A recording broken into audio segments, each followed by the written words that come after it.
Sayyid Dynasty. Khizr Khan was not only the founder of the Sayyid Dynasty but also its ablest ruler.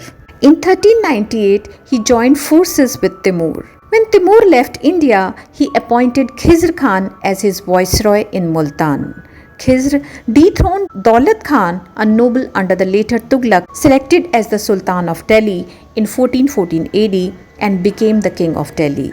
Several Sayyid Sultans reigned in Delhi from 1414 to 1451 AD, but their authority did not extend beyond the Punjab and the Doab. The rulers of this dynasty were Khizr Khan, Mubarak Shah, Muhammad Shah, and Alauddin Alam Shah. The last ruler of this dynasty was so weak that he surrendered the throne of Delhi to Bahlul Lodi, who was at that time the governor of Lahore and Sindh.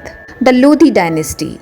The Sayyids were followed by the three Lodhi Sultans. The Lodhis were Afghans and their kingdom was larger than that of the Sayyids. They tried to strengthen the Delhi Sultanate.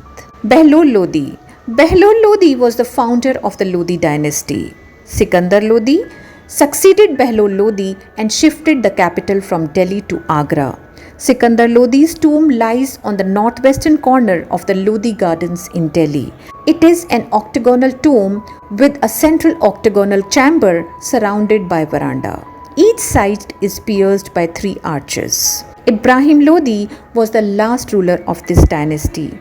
Babur defeated and killed Ibrahim Lodi in the first battle of Panipat in 1526. Thus, the Delhi Sultanate came to an end and the rule of the Mughals was established in India. If you want to know anything about Indian history, please leave it in the comment box so that I can come back with it. If you have liked the video, please like, share and subscribe. Thank you.